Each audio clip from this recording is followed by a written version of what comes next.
school, and definitely we're not going to let our children go back to school without making sure that they go back to school in really very nice conditions in terms of security. We know there are many security challenges in the country at the moment, but back to school brings them forth once again, and I believe that that's what you're going to start talking about this morning. Très exactement, car la période s'y prête, la rentrée scolaire est le moment de grand flux des humains, des personnes et des biens, et partant, c'est souvent le moment privilégié également pour des hors-la-loi, des personnes malveillantes qui profitent de ce délitement, de ce délaissement, et même peut-être de la fragilité de la situation pour commettre leur délit. Et c'est sur ce propos que Cameroun Tribune s'appesantit ce matin en rappelant, en faisant un état des lieux de la sectorielle qui a réuni derrière le ministre en charge de la Défense tous les acteurs engagés sur l'ensemble du territoire national dans la défense et la protection des biens et des personnes. Le mot d'ordre est l'anticipation. Oui, il faudra garder les yeux grands ouverts sur les différents mouvements de biens et des personnes, notamment, pas seulement en ce qui concerne la rentrée scolaire, mais aussi dans les différents quartiers généraux des partis politiques, afin de prévenir tout rassemblement qui pourrait virer au cauchemar. En tout cas, les mots du ministre de la Défense ont été suffisamment clairs. Rien ne troublera l'effectivité de la rentrée scolaire le 8 septembre, pas plus que le scrutin présidentiel du 12 octobre prochain. Voilà deux défis majeurs auxquels sont astreints les membres, les acteurs rentrant dans les forces de défense et de sécurité. Une situation plus alarmante ou à tout le moins plus préoccupante quand on sait que récemment quelques failles sécuritaires ont été enregistrées avec notamment les opérations de sauvetage après les kidnappings. Parce que kidnapping, il y a eu lieu. C'était de l'inédit de voir ce modus operandi des attaques coordonnées qui ont nécessité, on va dire, la mobilisation monstre de ces différents corps d'élite pour retrouver ces enfants. Il faut rappeler que jusqu'à l'heure, il y a encore des personnes en otage qui ont été malheureusement prises par des personnes de mauvaise aloi. Donc la situation sécuritaire reste au goût du jour et même la plus préoccupante pour l'heure quand on sait que la prochaine rentrée scolaire pourrait peut-être corser un peu cette équation et rendre le travail un peu plus complexe. En tout cas, les équipes sont mobilisées derrière le ministre de la Défense qui en a donné la stratégie et a fixé le cap. Il faudra, comme je le disais tout à l'heure, garder les yeux grands ouverts. On parle d'anticipation, on parle et là, c'est un appel lancé auprès de la population de coopération de manière à signaler dès la base tout mouvement suspect qui pourrait déboucher justement sur peut-être des mouvements insurrectionnels ou alors pourrait entraîner des situations un peu plus délicates pour la sécurité de l'ensemble des citoyens camerounais. Il faut rappeler que dans le préambule de la Constitution camerounaise du 18 janvier 1996, le droit à la sécurité et à la liberté est garanti. Il doit être précisément garanti par l'État.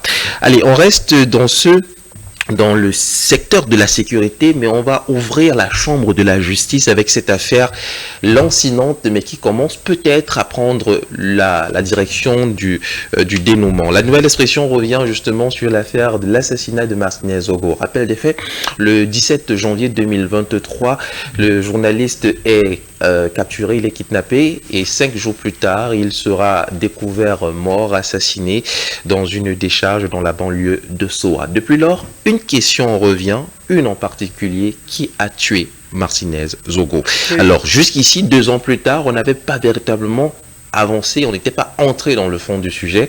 C'est désormais chose faite, en tout cas on en prend la direction. Depuis le 1er septembre, le procès est donc rouvert, attaquant ainsi les vraies questions, notamment celles que j'ai posées tout à l'heure. Oui. Et donc on a des personnes qui viennent à la barre, des témoins, et parmi les témoins, on a reçu le témoignage, on a reçu la déposition, le témoignage, pour rester dans le terme juridique, d'une personne clé. C'est l'un des membres du collectif des médecins légistes qui a ausculté le corps de Martinez Zogo afin de déterminer les causes de sa mort. Cette dame rappelle les circonstances dans lesquelles elle a trouvé la dépouille de Martinez Zogo dans cette décharge, et un élément revient au devant de la scène: le lieu où Martinez Zogo a été retrouvé n'est pas le lieu où il a été assassiné. Oui. En d'autres termes, le corps aurait été déplacé, ce qui ouvre donc une autre pléthore de questions où est-ce qu'il a été tué au préalable? Et donc, la question du où pourrait répondre à la question de qui. Donc, les enquêtes continuent d'être menées, mais il faut rappeler que dans les camps des accusés, comme dans le camp des victimes, la rouverture de ce procès fait les bonnes affaires de tout le monde. Les avocats de Amougou Belinga qui, justement, se réjouissent qu'enfin, on saura que c'est un pas vers la libération de leurs clients, parce que la vérité sera dite. Oui. Les avocats de la DGRE, dont plusieurs membres sont impliqués ou seraient impliqués dans cet assassinat, eux aussi se réjouissent de l'ouverture du procès, et naturellement, les avocats de la partie civile, de la victime, notamment des membres de la famille de la victime, se disent, eux, un peu rassurés et un peu plus soulagés qu'enfin on attaque les vraies questions. Maintenant, la question qui demeure justement, la grande problématique, c'est à la veille des élections, est-ce que cela facilitera la dextérité et l'efficience avec laquelle ce sujet sera finalement traité, ou alors refrénera-t-il les conclusions qui doivent être tirées de ce procès? En tout cas, on est déjà bien heureux, nous, collectifs des journalistes, que cette affaire a repris et qu'enfin les vraies questions soient posées pour déterminer les causes, mais surtout les auteurs de ce crime crapuleux.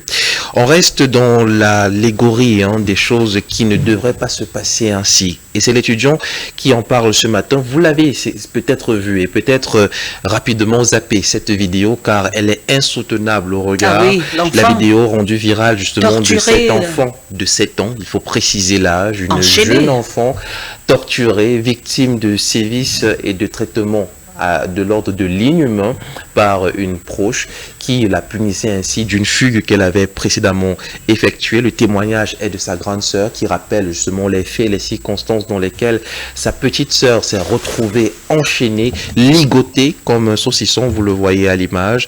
L'expression est peut-être blessante, mais elle décrit à suffire la situation dans laquelle on a retrouvé cette jeune enfant. Le pire dans l'histoire, c'est qu'on a récupéré également l'auteur de ce traitement et elle est impassible, la dame. Lorsqu'elle la première déposition qu'elle a faite, elle ne voit pas en quoi c'était mal. Donc vous comprenez que le verre est véritablement dans le fruit aujourd'hui au Cameroun. Le mal est profond, vous ne pensez pas si bien le dire. À 7 ans seulement, 2 choses nous interpellent. La première, comment ça se fait qu'un enfant de 7 ans ait des envies de fugue? En réalité, il est possible que le refuge qu'elle pense être dans que le foyer familial qui est censé être un refuge ne le soit plus pour elle. Parce qu'à 7 ans, rien ne prédispose un enfant à fuguer. Au contraire, l'enfant se retrouve à l'aise. Il serait, et dans son subconscient, il est plus en sécurité là-bas que partout ailleurs. Donc si un enfant fugue à 7 ans, il y a déjà un problème. Maintenant, le sévice, et d'ailleurs, la finalité de cette histoire pourrait faire comprendre pourquoi est-ce que l'enfant fugue. Si à chaque bobo, à chaque larcin, à chaque faute commise par l'enfant, qui peut être inhérente même à son âge, parce que quand on est petit, on fait des bêtises, le traitement qui lui est réservé en termes de discipline est de l'ordre de cette abomination, alors il est fort probable justement que l'enfant se trouve plus en sécurité ailleurs, partout ailleurs même si elle avait voulu. Et ça nous désole davantage, parce que cette histoire rappelle une qui est encore toute fraîche dans nos mémoires. L'histoire de cette jeune demoiselle, cette fois-ci 15 ans d'âge, qui a fugué également de la maison, mais qui allait tomber dans les bras d'un violeur qui malheureusement lui a fait manger un peu chargé à des produits des produits toxiques, notamment ce qu'on appelle chez nous l'arata, mais qui correspond dans l'allégorie, dans la pharmacopée, à des poisons justement pour souris. Et la fille en est morte. Donc, vraiment, c'est un signal d'alarme. Jusqu'ici, aucun mot. L'histoire est dehors depuis pratiquement 8 heures déjà. Aucun mot de la ministre de la Femme, de la Promotion de la Femme et de la Famille. Aucun mot des responsables en charge de l'éducation au Cameroun. Parce que, précisément, nous sommes en période de rentrée scolaire. À 7 ans, on va à l'école. Donc, c'est ce mutisme-là. C'est ce silence atone qui pourrait peut-être conduire certains à se dire qu'il n'y a pas véritablement de capitaine dans ce bateau, parce que en d'autres circonstances et en d'autres lieux, ça ne saurait passer aussi sous silence. L'affaire ne pourrait être aussi peu médiatisée. Et quand bien même elle est médiatisée, elle ne pourrait pas susciter, on va dire, un je m'en foutisme avéré de la part du gouvernement. C'est quand même un peu terrible. Allez, on ouvre la page politique donc, et ces promesses qui viennent et qui vont, et qui devraient, pour ce qu'elles sont, remplir d'espoir l'électorat à la veille de la présidentielle 2025. Et on commence par un homme dont le vent est en train de monter en écolalie. Il s'agit de Issa Tiroma Bakari, qui s'est rendu dans la région de l'Ouest et qui appelle justement les populations de cette région à lui faire confiance. On l'a vu tout sourire, draper des vêtements et des attributs justement de cette partie du territoire. Il était vêtu de Ndop. Le candidat du FSNC dit oui à une collaboration, dit oui à une fédération des efforts dans le but d'atteindre l'objectif final, déloger le président de la République. On se rappelle qu'il y a quelques jours seulement, le week-end dernier, il s'adressait de façon virulente au président de l'Assemblée nationale en rappelant que celui-ci n'avait pas participé au développement du septentrion et pourtant il est à ce poste de responsabilité depuis belle lurette. Il rappelle que le président de la République avait volontairement tourné le dos justement à ses fils et à ses filles qui lui ont pourtant donné plusieurs mandats. Et donc aujourd'hui, il se tourne vers la population du soleil levant pour rappeler qu'il est là aussi pour eux. Et je pense que c'est un calcul assez bien trouvé dans un contexte où les relents de repli identitaire, des attaques ici et là, des théories d'une sorte de bamiphobie sont de sortie. Je pense qu'ils surfent sur la bonne vibe pour s'attirer les faveurs de cette population et partant de cet électorat. Parlons de notre électorat, les enseignants. Ils sont nombreux et ils sont en colère. Donc il est fort probable qu'ils se fassent encore draguer littéralement par le RDPC. Et donc, comme c'est une jeune fille à prendre, le candidat de l'UNDP se voit porter les aspirations justement des enseignants. C'est le jour qui en parle ce matin. Est-ce qu'ils donneront donc leur voix à Bello Bouba Maïgari dont le programme et le projet de société met en avant l'éducation et partant les acteurs qui y travaillent, notamment les enseignants. Il a dans l'objectif de restaurer dans leur dignité le rôle des enseignants, de les restaurer dans leur autorité, de leur redonner tout l'allant dont ils sont censés jouir. Et il fait cette autorité d'antan. Et il fait justement un parallèle avec les autres pays, notamment la Côte d'Ivoire, pour rester en Afrique, la Côte d'Ivoire ou le Sénégal, où les enseignants sont parmi les mieux payés de la République. Et il a fait même une extrapolation en Corée du Sud pour dire que le meilleur salaire, quand on regarde les salaires des fonctionnaires, c'est le salaire de l'enseignant en Corée du Sud. Parce qu'il est le maçon de la société. Et donc, dans le projet de Bello Bouba Maïgari, il y a ce point qui fait sourire les enseignants, justement, redonner à l'enseignant toute sa valeur perdue aujourd'hui. Alors, est-ce que ça suffira à convaincre les différents syndicats d'enseignants? Il faut rappeler en grippe et une petite digression que le SDF a signé déjà un partenariat avec le COREC, c'est le collectif des enseignants, chercheurs, notamment en ce qui concerne l'enseignement supérieur, qui l'ont assuré de la victoire ou à tout le moins de leur soutien lors de la prochaine présidentielle. On parle d'un autre candidat. Cette fois-ci, il est économiste et lui, il veut rompre avec, on va dire, la super autorité de ces deux grandes villes, deux métropoles du Cameroun qui semblent cristalliser tous les efforts de développement. Il s'agit de Yaoundé, la capitale politique, et de Douala, la capitale économique. Lui, c'est le docteur Jacques Bouga Akbé, brillant économiste qui a travaillé fonctionnaire international, qui a travaillé pendant longtemps au Fonds monétaire international, qui a des idées assez révolutionnaires, notamment dans la relance économique. Sur quel pilier devrait-on baser cette relance dans la structure et la structuration même de notre économie? Et aujourd'hui, on le découvre à travers les colonnes du journal Le Mérite de notre confrère Mohamed Nchange. Il faut sortir de la République de Douala et de Yaoundé. C'est un titre fort évocateur. En tout cas, c'est un extrait de l'interview qu'il a accordé à notre confrère journaliste pour rappeler que le développement doit être endogène, mais également pour qu'il soit véritablement implémenté sur l'ensemble du territoire camerounais, il faudrait que pas désacraliser, pas lever l'importance que ces deux villes représentent sur le territoire national, mais ne pas en faire des hubs exclusifs qui peuvent paralyser l'ensemble des efforts qui peuvent être déployés sur le reste des localités, du moins sur le reste des démembrements territoriaux. Une fois justement qu'on aura enlevé, bon peut-être pas enlevé, une fois qu'on aura on va dire, diluer un peu la centralisation, l'hyper-centralisation, que ce soit des infrastructures, que ce soit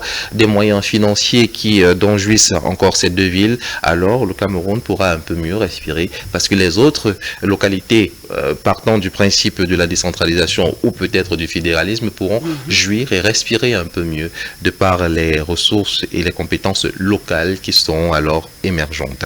Ça, c'est le mérite qui nous en parlait. Et je pense que c'est avec ça qu'on clore la page politique. Merci beaucoup, El Jirim. Alors, il y a beaucoup de choses qui ont retenu mon attention. Tu as parlé beaucoup. On parle économie? Oui, pourquoi pas, l'économie. J'allais parler de sécurité, mais en même temps, les deux vont de pair. Les deux vont de pair. Oui. Pas d'économie stable s'il n'y a pas de sécurité. Voilà. Vous le savez. Alors, l'œil du Sahel revient justement sur une situation qui peut être explosive, qui peut le devenir. Nous sommes dans la région de l'Adamawa, qui est un hub de l'exploitation de la bauxite. Oui. Seulement, la bauxite, qui est un métal, qui est un métal précieux, suscite la division entre les différentes familles, mais surtout les populations riveraines. Et pour cause, on l'a déjà dit, c'est arrivé déjà à Kambélé, dans la région de l'Est, à quelques encablures de Batoré, là-bas dans le département de la KDI. C'est en train de se reproduire à l'identique dans la région de l'Adamawa. Ils se plaignent, et je parle justement des riverains, que l'exploitation de la bauxite de chez eux ne leur est pas attribuée en priorité. Et c'est bien dommage, parce que dans la Constitution et même dans le Code minier, il est établi que les différentes exploitations minières, les différents produits miniers des localités doivent être mises en priorité, du moins les populations riveraines doivent être mises en priorité dans l'exploitation de ces minerais-là. Donc aujourd'hui encore, la contestation grandit et elle va grandissante, elle ne devrait pas faiblir durant les jours prochains si d'aventure le ministre de tutelle, le ministre des Mines, n'y va pas de son texte et peut-être d'un arrêté qui devra venir remettre les choses en ordre et attribuer à chacun et à qui de droit ce qui lui revient de droit. On passe directement aux bonnes nouvelles ce matin. Il y en a deux. On commence par les recettes douanières dans la région du Sud-Ouest. Décidément, ça ne désemplit pas. Et c'est Caporal Info qui en fait sa grande une ce matin. C'est un bon fulgurant, phénoménal même. Les adjectifs se multiplient pour parler de ce gap qui a été atteint en 5 ans seulement. Tenez-vous tranquille. En un quinquennat, les recettes douanières sont passées de 1,7 milliard à 34,8 milliards de francs CFA. Alors la question qui revient, c'est comment est-ce qu'on a pu réaliser cet exploit alors que cette région est classée depuis quelques années déjà comme zone rouge? Alors il faut rappeler justement que les recettes douanières enregistrées dans cette région tiennent au moins sur 2 piliers ou alors peuvent être expliquées sur 2 lectures. La première, c'est que la région du Sud-Ouest est une région ouverte sur la mer.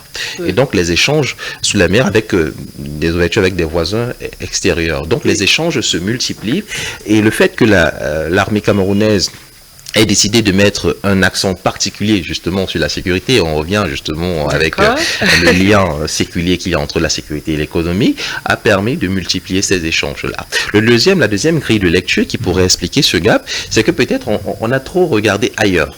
Et on a laissé un peu cette région parce que précisément on se disait qu'elle est en proie à de l'instabilité à cause des mouvements sécessionnistes. Et partant, comme dans le silence de la forêt qui pousse, ils ont continué à faire leur petit bout de chemin et on arrive précisément à ces recettes qui montent. Et ce n'est pas pour s'arrêter, les prévisions, toutes les prévisions sont au vert. On parle d'une estimation à près de 50 milliards de francs CFA pour les 5 prochaines années. Alors si tout se passe comme ça devrait se passer, si la sécurité va grandissante dans cette région, on ne serait pas surpris que le gap de ces recettes douanières explose et monte encore. C'est Caporal qui en parlait ce matin. On reste avec une autre bonne nouvelle. Et cette fois-ci, c'est Flèche d'Afrique qui nous la donne. Et c'est une de vos amies qui est à l'honneur ce matin, Célestine Ketchakoutez, qui est la ministre en charge du développement urbain et de l'habitat. On parle de ses réalisations. On est déjà peut-être un peu à l'heure du bilan. Alors, en termes de voirie, et de drains. On parle de 18 630 km de voirie et 10 km de drains qui ont été réalisés. En quoi ces infrastructures sont-elles importantes? Déjà pour les drains, vous savez que les zones à forte pluviométrie sont souvent des zones aussi qui, si elles ne sont pas bien construites, s'il n'y a pas un plan d'urbanisation bien pensé, alors peuvent être des zones dangereuses pour les populations. Donc les drains permettent la circulation des eaux de ruissellement et même d'autres liquides qui pourraient malheureusement, si elles ne trouvent pas une voie de sortie, s'accumuler et causer des inondations monstres. C'est déjà arrivé notamment dans la zone de l'extrême nord. Donc la construction de ces drains et leur entretien, qui est une priorité de la ministre Célestine Ketcha-Koutez, a permis d'éviter précisément ces drames humains qu'on a enregistrés lors des dernières années. Il en va de même aussi pour la construction des voiries qui permettent la meilleure circulation et des biens et des personnes. Il est vrai, c'est vrai, que en termes de qualité, ça n'a pas toujours été ça, parce que à cause de la dégradation continuelle de nos voies par l'incivisme, il faut le préciser, les personnes qui occupent anarchiquement la voie publique, des citoyens qui ne le sont pas vraiment, puisqu'ils se déchargent, que ce soit de leur liquide personnel ou alors des détritus sur la route, participent à la dégradation de cette chaussée-là, mais aussi les conditions climatiques. Et enfin, on ne saurait ne pas le préciser, souvent les entreprises adjudicataires qui n'ont pas la bonne compétence viennent faire un travail de faible qualité, lequel est sanctionné illico presto lorsque les intempéries arrivent. Il n'en demeure pas moins que ce n'est pas à mettre à l'actif forcément de la ministre Ketcha-Koutez, qui elle implémente tout bonnement cette politique d'urbanisation. Et donc on peut féliciter la ministre pour ces choses déjà réalisées, et elle a dans l'objectif, vous vous souvenez, lors de sa dernière sortie, elle parlait de cette ville qui dans l'imaginaire peut paraître un peu bisounouse, mais qui pourrait être réalisée d'ici à 5 ans. On parle de Ndola City, même le nom déjà en appelle au rêve. Allez, on parle d'une autre bonne nouvelle. L'expression économique surfe toujours sur ces milliards, et l'État aurait donc mobilisé 1507 milliards au premier trimestre. Il faut rappeler une chose que peut-être beaucoup ne savent pas. Lorsque le budget est voté à l'Assemblée nationale, ce n'est pas, on parle par exemple d'environ 7 000 milliards de francs CFA qui devraient répondre aux besoins urgents de développement, d'infrastructures et de toute quantité. Ces 7 000 milliards, l'État ne les a pas au moment où on vote le budget. Il doit les mobiliser. En tout cas une bonne partie. Donc on va dire c'est une nouvelle intéressante que de savoir que l'État, malgré les conditions compliquées, malgré ces marasmes, cette situation de marasme économique qu'il vit, a réussi tout de même à mobiliser 1507 milliards. C'est déjà une bonne chose. C'est un point à mettre à l'actif justement de l'État. Il n'en demeure pas moins qu'on peut faire mieux.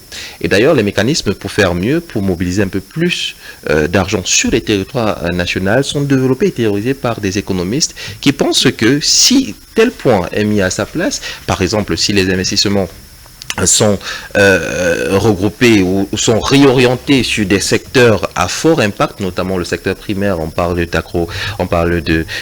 du secteur agro-pastoral, notamment, oui, l'agriculture et ses démembrements, alors il pourrait avoir, l'État pourrait autofinancer son budget et ne plus avoir recours aux emprunts, comme on a vu récemment encore avec la dernière en date, l'emprunt de 930 milliards de francs CFA pour soutenir ces projets de développement. Maintenant, on parle des mauvaises nouvelles. Nous restons en page économique et l'expression politique aujourd'hui revient sur le rapport de la CONAC, le 14e du genre, qui établissait, on va dire, des points positifs, notamment avec le recul de la corruption dans certains ministères. On parle d'un chiffre qui pourrait être suffisamment intéressant.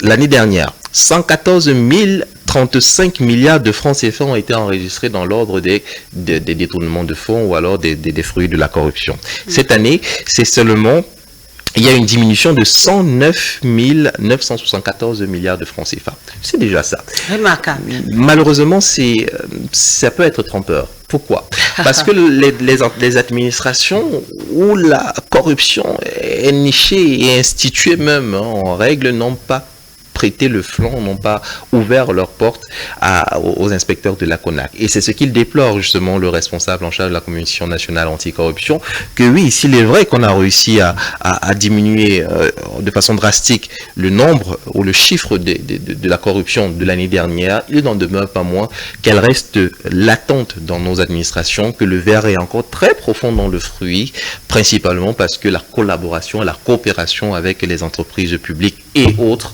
n'est pas toujours au top de sa forme. Et donc, il plaide pour une véritable ouverture, et ceci ne peut se faire que si l'État accompagne et donne les moyens à la CONAC, justement, d'agir. Donc, il y a diminution, mais cette diminution est juste l'arbre qui cache la forêt, car la corruption est encore bien implantée dans nos différentes infrastructures. On parle d'un problème qui personnellement me tient à cœur. Il s'agit du problème chinois. Peut-être devra-t-il être pris à bras le corps un jour. Le sera-t-il? On l'espère. Et c'est le point Bi-Hebdo qui en parle ce matin. Alors il faut remarquer que la coopération chinoise, sino-camerounaise en tout cas, va bien. Diplomatiquement, avec des accords de partenariat économique et même un peu sécuritaire. Seulement, dans les accords de partenariat économique, il y a beaucoup d'informels qui se passent. Et cet informel-là fait beaucoup de mal à l'économie camerounaise, pas à l'économie chinoise. On parle d'achat à coût de centaines de milliards de francs CFA, de terrain, de domaines. Et quand je parle de centaines de milliards de francs CFA, ça ne devrait pas faire briller les yeux de nos téléspectateurs, que non. Parce que, à titre d'évaluation, les domaines qu'ils achètent ne peuvent pas être donnés à ces centaines de milliards de francs CFA, c'est bien plus. Dommage. C'est bien plus. Et dans les domaines qu'ils achètent, ce sont des domaines qu'ils réussissent à exploiter. Parce qu'il y a des domaines immobiliers en termes d'achat, il y a également des domaines fonciers à l'intérieur desquels se trouvent des matières premières. Et c'est là où le bas blesse précisément. Parce que s'ils réussissent à acquérir ces possessions-là, c'est parce que quelqu'un a prêté le franc, c'est parce que quelqu'un le leur a vendu. On a vu, hein, la note est sortie, ou alors justement la note du ministre est sortie, elle a été retrouvée, où un Chinois est taxé du moins a réussi à avoir la nationalité camerounaise et à acquérir un bien foncier à l'intérieur duquel, un site à l'intérieur duquel il y avait des minéraux précieux. Donc le mal chinois, ainsi titre le point Bi-Hebdo, est une titraille bien trouvée, parce que si rien n'est fait en l'état, malheureusement, plusieurs populations se verront délaissées, elles le sont déjà, des propriétaires seront expropriés avec la complicité de l'État, et le chinois se verra, même si nous sommes très hospitaliers, se verra plus camerounais que les Camerounais eux-mêmes si rien n'est fait. On sort de cette revue de la presse avec un point en santé. Et c'est Info Plus Santé qui revient sur cette histoire à l'hôpital de la Quintini. Une jeune femme de 25 ans a abandonné son bébé après avoir accouché par césarienne. Malheureusement, le bébé va bien, mais la dame, après 5 jours d'hospitalisation, est sortie et a abandonné son rejeton dans l'éprouvette. Le communiqué de la Quintini a donc paru pour rappeler toute personne qui pourrait identifier cette dame de venir reprendre son bébé. Alors, selon certaines indiscrétions, le coût de la facture de cette hospitalisation a donné le tournis à cette dame, était plus douloureux que les contractions qu'elle venait de subir avant sa césarienne, et donc elle a décidé tout bonnement qu'elle ne pouvait pas solder cette facture-là, et elle a pris la poudre d'escampette. Il n'en demeure pas moins que la dame est toujours attendue pour récupérer son bébé, et voilà encore une situation que normalement les affaires sociales devraient prendre en considération. On ne perd pas espoir. On pense que à force de crier au loup, à force de sonner ce tocsin, ils finiront peut-être par se réveiller s'ils dorment encore. Thank you very much, LG Rim.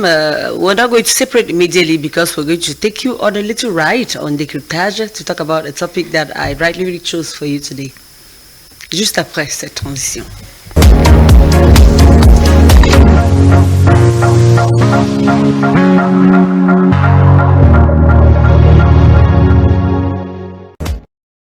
Back to school is almost here, and it's coming at a time where the political context is quite tense. So what's going to happen to the teachers? Yes, he gave already an essential of what the teachers think or their conditions. He talked about security. He talked about the politicians and them trying each and every one of them to seduce in one way or the other. But the major priority right now for me is the security, because yesterday you talked about, in fact, like today you just talked about the last meeting before back to school organized by some authorities out in other regions. In the Southwest, we had images coming all the way from Buea, Okalia Bilai, who gathered the stakeholders of the education sector to try to talk about the conditions of back to school. And also we got images from Kumba, where we were having the divisional officer, the senior divisional officer, Chamberlain Tuondong, who rightfully told the population that school cannot go back and people cannot be ready for school if at all the conditions in which the schools are not good enough. So do you think that your children are going to go back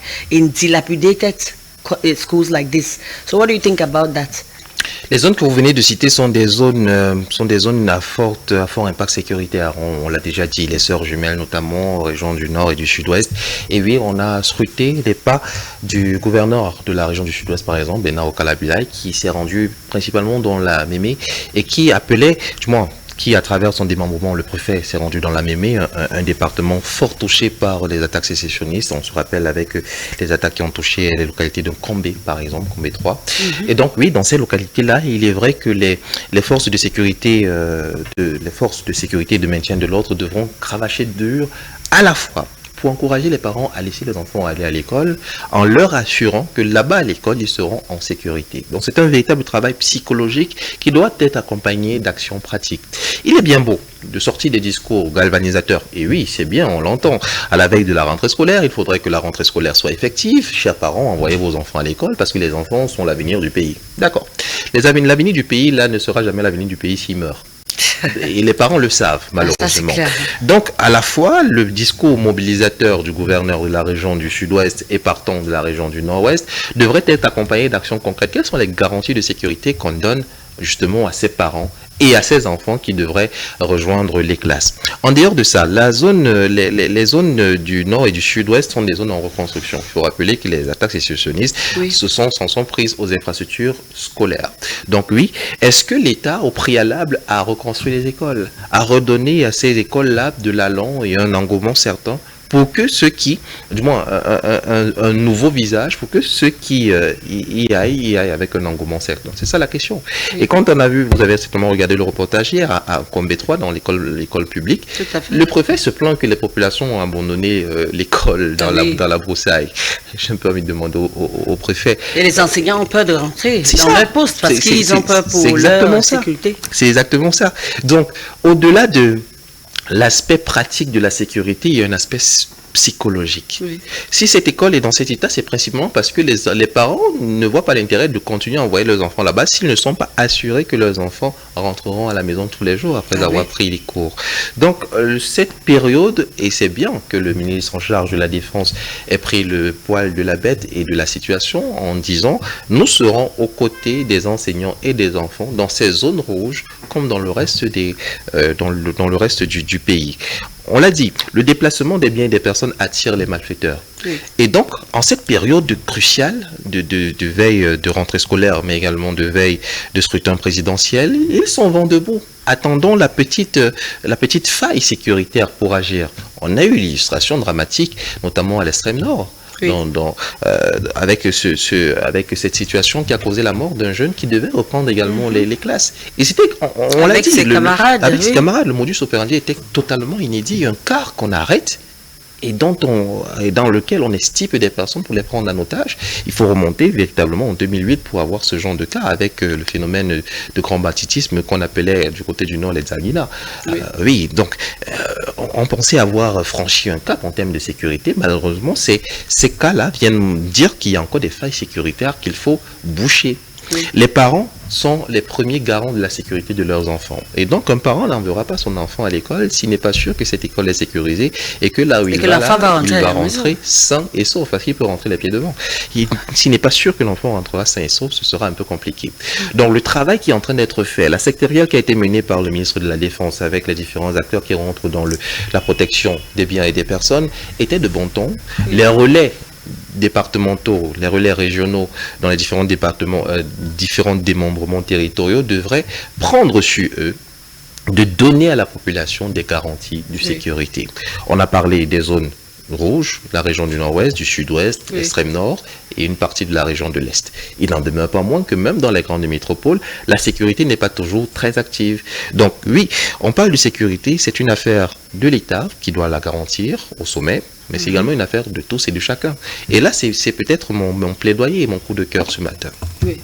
Chers parents, je suis sûr que vous faites des pieds et des mains pour garantir à vos enfants la meilleure scolarisation. Que vous êtes dehors aux aurores, des aurores jusqu'au crépuscule pour avoir suffisamment d'argent pour les envoyer à l'école, pour payer leurs frais de pension, pour payer les différents incompressibles liés justement à la scolarisation, sac, tenue, livres et consorts. Mais mettez un accent sur la sécurité de vos enfants. 2 points. Il y a certains qui payent un mototaximan ou un taximan pour prendre leurs enfants et du moins pour faire les navettes entre l'école et la maison. Oui. Avant de prendre qui que ce soit, assurez-vous que c'est quelqu'un de sûr.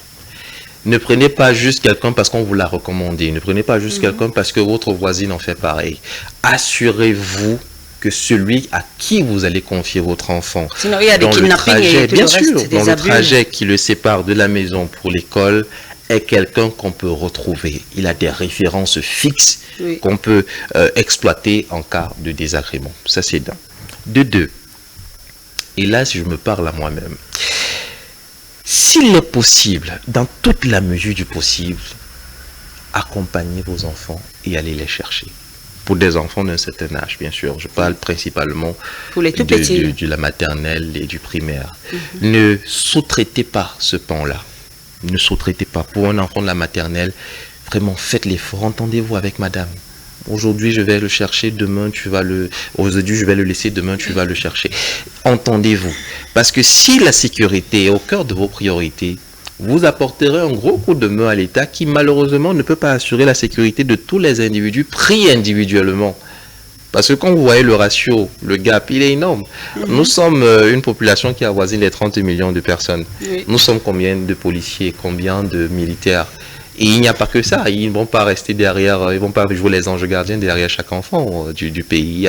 C'est des étapes assez dures à braver. Il y a des défis sécuritaires à l'extérieur du pays, il y a des priorités sécuritaires à l'intérieur. Donc, la sécurité individuelle est un peu compliquée. Mais pour accompagner les efforts justement que l'État fait et prend pour les mesures que l'État prend pour assurer la sécurité de chaque individu, les parents devraient s'y mettre aussi. Ce n'est pas pour rien que la sectorielle sur la sécurité a été imposée par le ministre de la Défense. Et si les résolutions de cette sectorielle ont été remises, ont été ouvertes au public, c'est pour dire que le public, la population, elle aussi a son rôle à jouer dans la sécurisation notamment de leurs bébés, de leurs enfants. Donc oui, ce n'est pas forcément évident d'allier les deux. On se dit, ok, on le confie à Dieu et voilà. Ça ne suffit pas. Hein? Mais Dieu ne fait pas tout. Il faudrait lui donner les moyens d'agir. Donc, chers parents, en plus de tout ce que vous avez déjà à faire, d'ailleurs, ça tombe sous le sens, n'est-ce pas? La priorité devrait être mise sur la sécurité, la sécurisation de vos enfants, du départ à la maison jusqu'à l'école et le chemin inverse. Donc je pense que si tous se mobilisent ainsi, les malfaiteurs auront plus de mal justement à commettre leur forfait. Et c'est de bonne guerre pour les enfants. Thank you so much, Eljirim. I put a smile on you just put a smile on my face with that, because as a parent, I know that while I was bringing up my children when they were of a little age, like being a professionally active person, it was very difficult braving between or shuttling between your job and having to see the children off to school and taking them back. But thank God they're big today. We just say, okay, much courage to all those parents who are still facing that part of life and who are still going through that. And make sure that you don't forget, Reem just said it right now, the security of the children in this back to school period, it's primordial. Make sure that you put that in your mind. It's a priority. Why? Because there's so many people, he actually mentioned it too, that profit, that use this occasion to get into their real selves. I mean, like to get criminal, because they know that you're buying and you're going up and down, doing this and that, because you're having some money on you. They can easily harass you and extort money from you. So please, be watchful. Voilà, et je sors, si vous le permettez, avec cet autre avis, on a parlé des parents, mais il y a également la responsabilité individuelle. Pour ceux qui sont plus grands, qui sont au lycée ou au collège, vous également, vous devez faire attention. Vérifiez très bien vos compagnies. marchez avec des personnes sûres, que vos parents connaissent. Autant que faire se peut, rentrer en groupe. Oui. Parce que ça également limite les cas d'agression. Mais même dans les groupes là, c'est pour ça que je parle de watch out, vraiment. Qui marche avec moi? C'est très important de savoir et d'identifier les bonnes personnes. Et ces personnes, une fois identifiées, devraient être connues de vos parents. Ah oui. C'est important. Et limiter les détours. Souvent, on dit que le chemin des enfants est comme le chemin du serpent. C'est-à-dire que vous avez une ligne droite de la maison à l'école, de l'école à la maison. Mais vous arrêtez d'abord quelque part. Faites des détours en route. Non, ne faites pas de détours. Une fois que vous avez fini à l'école, rentrez directement à la maison. Une fois que vous partez de la maison pour l'école. C'est pour ça que vous sortez. Le reste là va venir après. Okay, and that's the only way you can ensure your security at this back-to-school period. For the rest, make sure that you go to the various kiosks and get the newspaper so you know exactly what's going on. Thank you so much, Rim, for bringing us these essentials and have a very nice day.